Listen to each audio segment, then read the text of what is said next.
ఏ ఏ ఏ, ఏందది? ఇది జెండా అనుకుంటున్నారా ఇంకేందనుకుంటున్నారు? ఎందుకు అట్లా చేస్తారు అంతా? మీకు ఇంతకు జెండా అంటే ఏందో తెలుసా?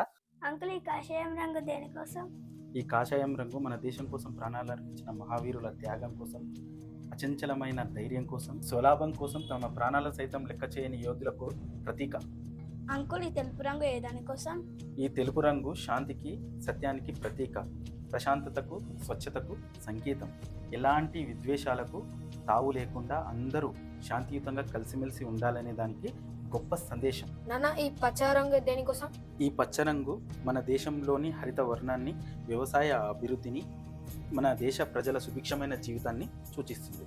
అంకుల్ ఈ చక్రం ఏంది? ఈ చక్రాన్ని అశోక చక్రం అని అంటారు. ఇది నిరంతరం ముందుకు సాగిపోయే ధర్మానికి మరియు ప్రగతికి ప్రతీక.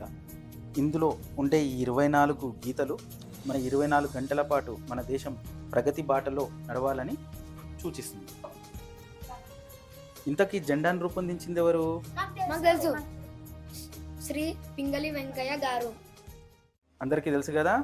తెలుసు. అలాగే మనం ఈ జెండా నీడలో బతుకుతూ మనం ఈ దేశంలో పుట్టినందుకు మనమంతా గర్వంగా భావించాలి. జై హింద్.